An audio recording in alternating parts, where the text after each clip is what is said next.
বিসমিল্লাহির রহমানির রহিম। Hello viewers, আসসালামু আলাইকুম। সবাইকে কৃষি বাংলা 24 ইউটিউব চ্যানেলের পক্ষ থেকে জানাই আন্তরিক শুভেচ্ছা অভিনন্দন। আজকে আমি আপনাদের মাঝে একটা নতুন ভিডিও নিয়ে এসেছি হাঁস পালন বিষয় নিয়ে কিছু গুরুত্বপূর্ণ কথা। অবশ্যই আমার চ্যানেল আপনাদের নতুন দর্শক হয়ে থাকেন, অবশ্যই আমার চ্যানেলটাকে সাবস্ক্রাইব করে দেবেন এবং সম্পূর্ণ ভিডিওটা দেখার জন্য আমি আপনাদেরকে অনুরোধ করছি। দেখেন, যারাই হাঁসের খামার করতে চান, দেখেন আপনারা অবশ্যই অরিজিনাল খাকি ক্যাম্বেল হাঁস দিয়ে খামার শুরু করবেন। দেখেন, আমরাও এই খাকি ক্যাম্বেল হাঁসের বাচ্চা দিয়ে খামার শুরু করছি। আমাদের এই হাঁসের বাচ্চার এইটার বয়স হলো আজকে 10 দিন, আর এইগুলো এই বড়টার বয়স হচ্ছে আজকে 16 দিন বয়স। দেখেন মাশাআল্লাহ ভালোই গ্রোথ হয়ে। দেখেন, আমরা হাঁসের বাচ্চাকে আমরা এই বিকেলবেলা ব্রয়লারদার খাবার দিছি। দেখেন, যারাই হাঁসের খামার করবেন অবশ্যই খাকি ক্যাম্বেল হাঁসের বাচ্চা দিয়ে প্রথমে খামার শুরু করবেন, অবশ্যই এই গ্রেডের বাচ্চা দিয়ে। আমরা এই 100 হাঁসের বাচ্চা তুলছি, এইগুলো 50 পিস আছে আর এইগুলো 50 পিস আছে। দেখেন, আমাদের এর মাঝে পিকিন স্টার হাঁসের বাচ্চাও আছে। দেখেন, এইগুলো আমাদের পিকিন স্টার হাঁসের বাচ্চাগুলো মাশাআল্লাহ অনেক সুন্দর। দেখেন, এই পিকিন স্টার হাঁসের বাচ্চা আমরা 10 পিস আনছি। এইগুলো ভালো গ্রোথ। এইগুলো নাকি 45 দিনে 3.5 কেজি হয়। এবার আমরা পরীক্ষামূলকভাবে দেখতে আসি এরা কত মাসে কত কেজি হয়। দেখেন, যারা হাঁসের খামার করে অবশ্যই আপনারা হাঁসের বাচ্চাকে এই 20 থেকে 25 দিনের ভিতরে একটা ডাক প্লেগের ভ্যাকসিন করাবেন এবং 35 দিন বয়সে একটা ডাক প্লেগের ভ্যাকসিন করাবেন। যখন ওদের বয়স 60 দিন হবে তখন আপনারা ডাক কলেরা ভ্যাকসিনটা করাবেন। দেখেন, অবশ্যই আপনাদের ভ্যাকসিন করাই লাগবে, কেননা হাঁসের অনেক রোগবালাই আছে, তার জন্য আপনাদের ভ্যাকসিন করান, আপনারা হাঁসের কোনো রোগবালাই হবে না। দেখেন, আর হাঁসের ভালো মতন ব্রুডিং করা লাগবে।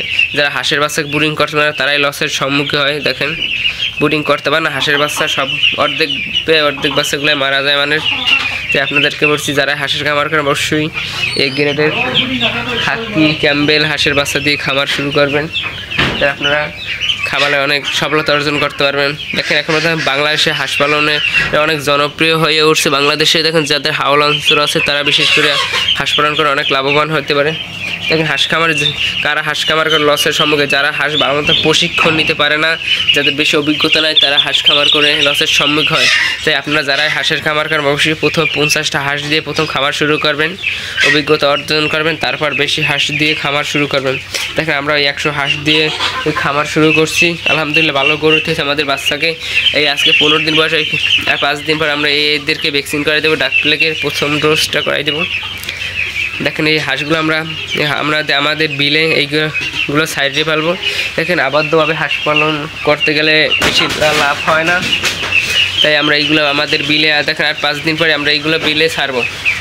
দেখেন, বিলে ছাড়বার শামুক খাবে, ট্যাপপোনা খাবে। দেখেন, এই আমাদের খাবার খরচটা খুবই কম লাগবে, আমাদের অনেক লাভবান করতে হবে হাঁস পালন করে। দেখেন, হাঁসের জন্য অবশ্যই পানি প্রয়োজন। যারা হাঁস খামার করবেন অবশ্যই পানির ব্যবস্থা থাকা লাগবে। দেখুন মাশাআল্লাহ আমাদের পিকিন স্টার হাঁসের বাচ্চাগুলো অনেকই গ্রোথ হয়েছে। দেখেন, ওদেরকে খাবার দিলাম। দেখেন, এই হাঁসের বাচ্চার মেইন নইলে কি ওদের প্যারালাইসিস রোগটা দেখা যায় এই বয়সে 15 থেকে 20 দিনে।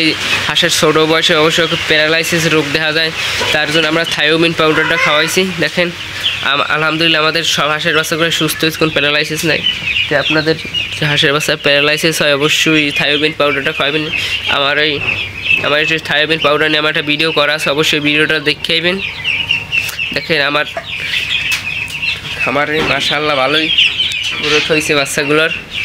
এখানে পিকিন স্টার 13 হাঁসটি, এটা কিন্তু ফ্রান্সের একটি জাত। আলহামদুলিল্লাহ সবাই আমাদের খামারের জন্য দোয়া করবেন। সবাইকে ধন্যবাদ। আল্লাহ হাফেজ।